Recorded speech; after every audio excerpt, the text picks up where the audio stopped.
Companies talk about the gender gap at the C-suite level. They show you the pyramid, lots of women at the bottom, very few at the top, and they call it a pipeline problem.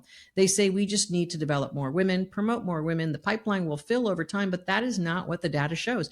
That is not a pipeline problem. That's a filtration problem. You are not the problem. Enough already. You've worked harder, stayed later, smiled through it, you've shrunk yourself, you've over-explained yourself, you've apologized for yourself, and still walked away feeling like you were the problem. You weren't. You've been playing by rules that were never designed for you, and you're exhausted. You're done. I'm Coach Mo Fall, and this is Enough Already, the podcast for women who are done performing and ready to heal, reclaim, and redefine what their life actually gets to look like when you step into your real power. No more shrinking, no more trying to be less or more, or whatever they need you to be. We're going to name exactly what happened, get free from it, and figure out what comes next. This is your space. This is your moment. Women, we are rising. Let's get into it.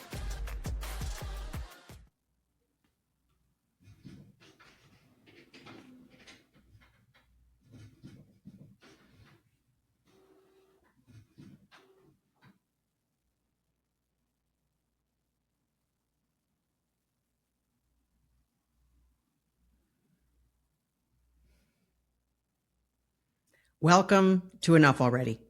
I'm Coach Mo Fall, and today we're going into the data. I know. You have heard the statistics. You're living them. You've read the reports. You're living them. You have nodded along in the DEI training that has been going away while wondering if anything is ever actually going to change. And meanwhile, these programs have drifted away, and I hear you, and I'm not going to give you the usual summary. What I want to do today is go into the specific data point that explains more about why professional women are stuck than almost anything else.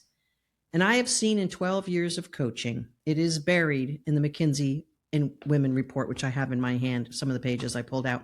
And most people who quote it do not fully understand what it means.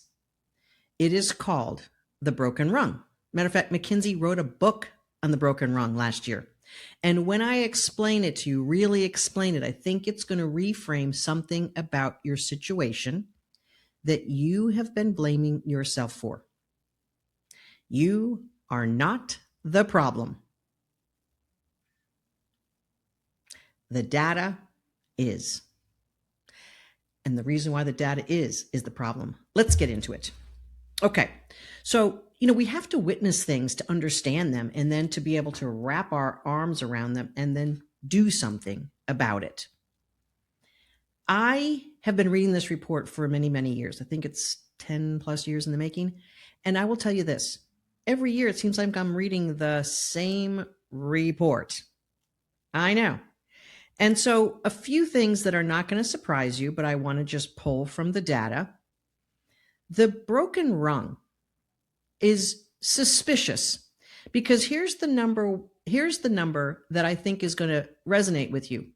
And that is that out of 100 men who are promoted from individual contributor to manager, only 81 women are promoted. 81, not 95, 81. Now, here is why that number is more devastating than it looks.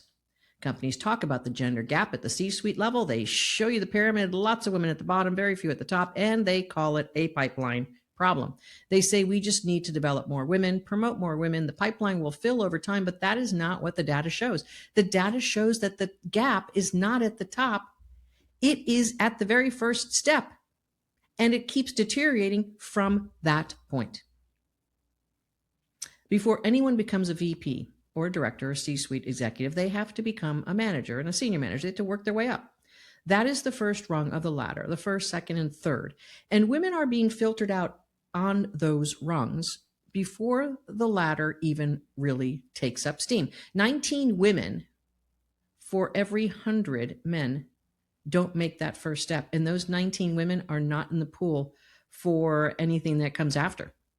That is not a pipeline problem. That's a filtration problem. And the filter is at the very bottom. It's interesting what's really going on here. And I'm going to read from a few of the pieces of the research because it's really telling why this broken lung exists. And when I say this to you, I'm going to walk you through this data with the research, what it actually shows, because I'm tired of explanations that put this on the back of women. Here's the first reason the research identifies: performance evaluation bias. When managers evaluate women for promotion, they're significantly more likely to evaluate on potential. For men. For women, they evaluate on demonstrated performance.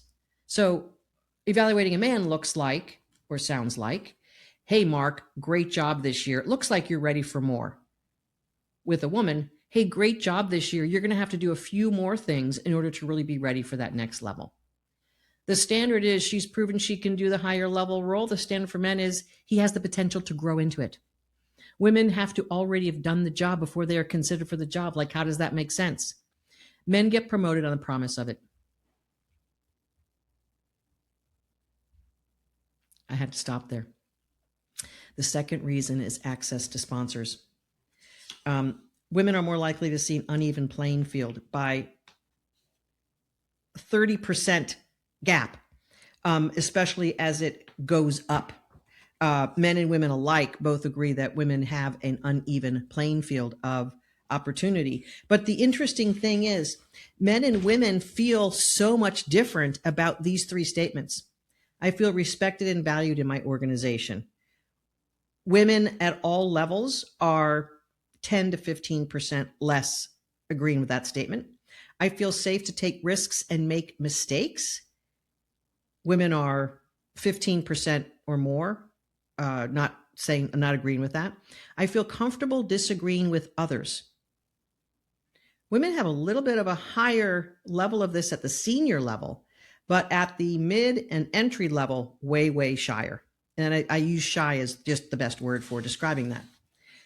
Employees are also facing major burnout issues. And I think this also feeds into why women don't take the next rung up, because they perceive it's going to take further away from their other aspects of life, where men will be willing to deal with the sacrifice or the disparity, or they have someone at home.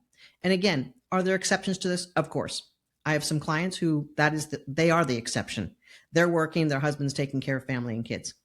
And that is sometimes an equation that works out pretty well, but not every family can do that.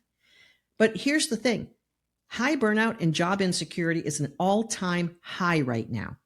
When the federal government started laying off thousands and thousands of people at the beginning of 2025, it landed in a massive insecurity in the entire country of what's possible for job security or impossible for job security and predictability. And it meant that everyone felt like they had to start working harder to not feel at risk. And, this research is clear. And what gets people promoted is not a mentor, but it's actually a sponsor, someone with real power who will advocate for you when you're not in the room. Women have mentors at roughly the same rate as men. They have sponsors at dramatically lower rates. No one is fighting for them in the room where the decisions get made. And the third reason, and this is the one that makes me most angry, is what researchers call the likability penalty. When women exhibit the behaviors that lead to promotion, assertiveness, confidence, directness, self-advocacy, they are penalized socially. They are described as difficult, aggressive, not collaborative. The very behaviors that get men promoted get women flagged. So to summarize, women are held to a higher evidence standard, actually a double standard, and have fewer advocates in the room and are penalized for the behaviors that would get them noticed. And then companies look at the results and call it a pipeline problem. Enough already. I want the numbers to change. And here's the real kicker. And this is about a third of my clients.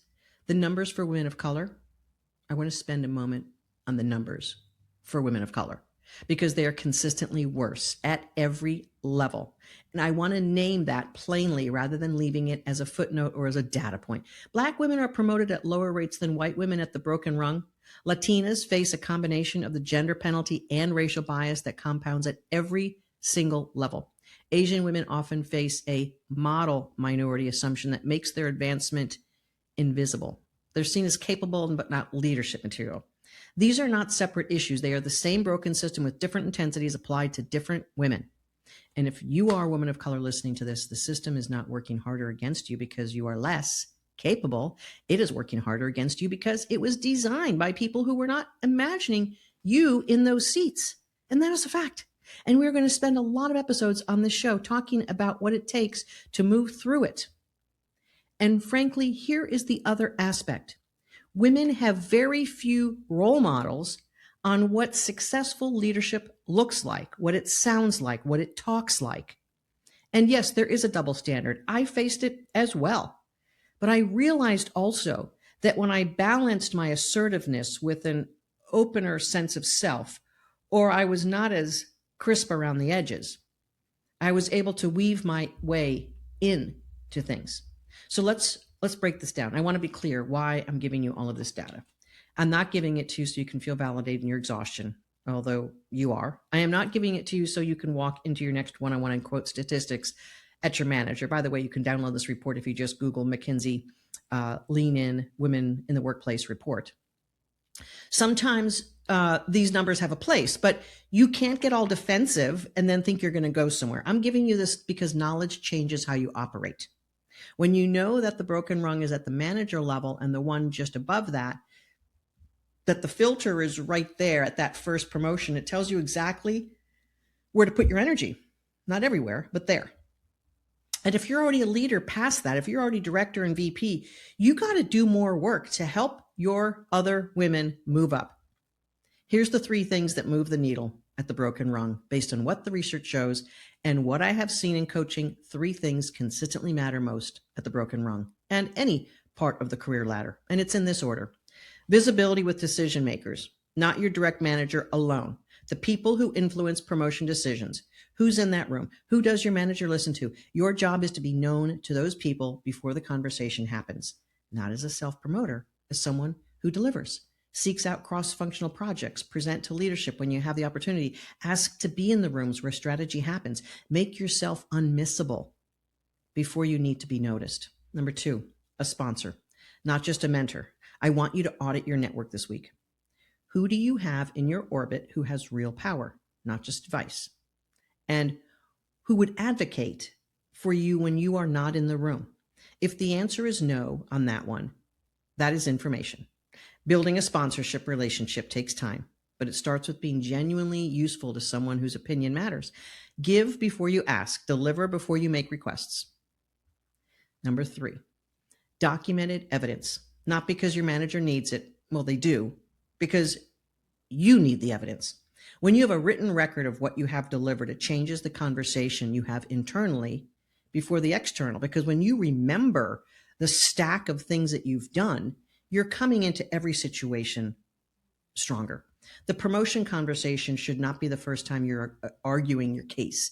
You should have been building it in writing for months and sharing your accomplishments with not just your leader, but with other people who are visible. The rung is broken, which means you're going to need a ladder and a hammer to fix it. And let me help you build one.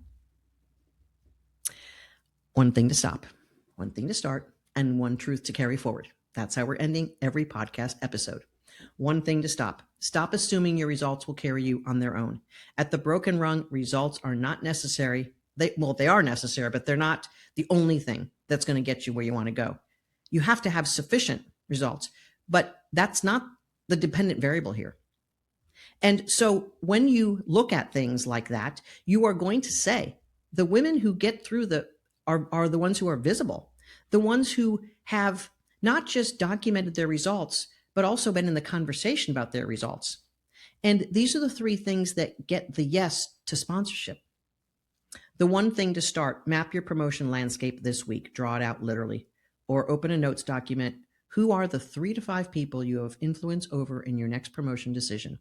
What do they know about your work? What do they not know? Where are the gaps in your visibility? And what is one concrete thing you can do in the next 30 days or 7 days to close one of them? Here's the truth to carry forward.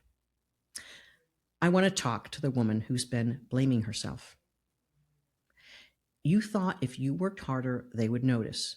You thought if you were more strategic, more visible, more collaborative, more patient, eventually the system would reward you. Frankly, the ones who work the hardest are looked at as less promotable, because if you can't handle what you already have, you're not going to get more. And that, obviously, the working harder is not getting you the promotion. It did not. And you're wondering, what are you missing? You're not missing anything. The rung's broken. And that's not an excuse to stop trying. It's a map. Now you know where the filter is. Now you can build for it specifically instead of just working harder and wondering and getting pissed off and start irritating your own soul. You're not in the dark on this. Now you have a horizon. You're not the problem. You never were. This is Coach Mo. See you on the next episode. And before we go, the Soul Code pre-launch opens April 6th. This is exactly the kind of intelligence we work with inside that coaching program. Visibility, strategy, sponsor mapping, evidence building, all of it in the context of the soul. Because when you feel much, much better on the inside, less burnt out, less afraid of being burnt out, that work makes the strategy stick. Join me for 4 Mondays in April before the book drops. Link in the show notes below. And please go ahead and subscribe and like and give us a great review on this podcast. We hope you like it. We'll see you on the next episode. This is Coach Mo. If today's episode hit home, share it with a woman who needs to hear it. Because the best thing we can do is make sure no woman sits alone in an experience that has a name. You've been listening to enough already. I'm Coach Mo Fall. Please subscribe and like and comment so this can be sent to more women just like you who needs to hear there is a different way. Take good care.